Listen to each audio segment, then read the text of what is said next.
Now to the latest on the shocking discovery of human remains at a construction project in North Jacksonville. The sheriff's office now says it has stopped digging through a construction dirt pile after a headstone was uncovered in it. A headstone that had the name and military rank of someone buried at a nearby cemetery. Robert Bradfield is on your side, taking a closer look now at what has been unearthed.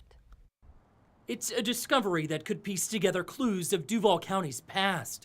A headstone found in these woods off Eastport Road that could date back at least 100 years. This is the section right in here. Duval County property appraiser Jerry Holland says the land was owned by the Broward family, who was in the timber industry before the Civil War, and it eventually was a burial site for African Americans in an area known as Polytown. Many of the minorities settled in that area to settle for their own community. The marked headstone was inscribed with a name and military rank, according to the Jacksonville Sheriff's Office, but details of who it belongs to has not been released.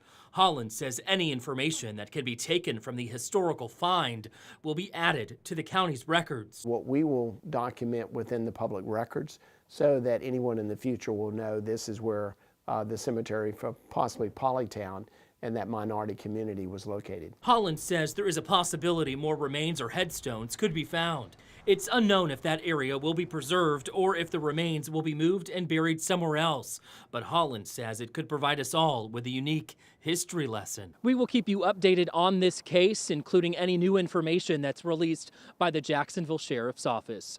In Eastport, Robert Bradfield, First Coast News, on your side. And the Florida Department of Transportation released this statement in response to our On Your Side question on how it ended up digging in a graveyard. It says upon initial review, it appears that all FDOT processes and guidelines were followed when approving the site. They will continue to look into it next week.